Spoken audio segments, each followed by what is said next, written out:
Coverage internetnya bagus, Pak. Jejak digital tidak akan pernah hilang, Pak Prabowo. Maka statement Bapak yang hari ini mencoba mengklarifikasi rasa-rasanya di publik sudah lewat, Pak. Karena pertanyaan Bapak itu sangat clear dan membandingkan itu. Maka kalau kita berbicara bahwa orang yang pilih internet gratis otaknya maaf lambat, saya kira statement itu sangat sadis. Dan tentu saja apa yang mesti kita lakukan, Pak? Ada kurang lebih 12.000 desa yang masih blank spot. Padahal kita ingin mendigitalisasi banyak hal untuk memberikan fasilitas. Ya pendidikan, ya kesehatan, ya. Dan dua kementerian ini yang kita siapkan hari ini untuk jadi contoh. Kenapa? Karena relatif datanya lengkap. Kalau kemudian kita ingin membuat negara ini maju jauh lebih cepat.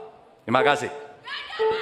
Kami persilakan kepada Capres nomor 2, Bapak Prabowo untuk menanggapi jawaban dari Bapak Ganjar Pranowo. Waktu Bapak 1 menit dimulai saat berbicara. Maaf Pak Ganjar, saya tegaskan kembali.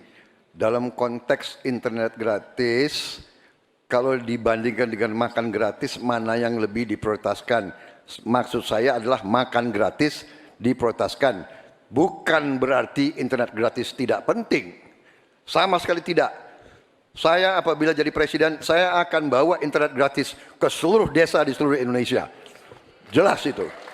Tapi makan gratis untuk anak-anak Indonesia dan ibu-ibu hamil itu strategik, itu utama bagi saya. Terima kasih. Masih ada waktu Bapak, ingin dimanfaatkan? Cukup? Cukup. Download Tribun X sekarang. Menghadirkan lokal menjadi Indonesia.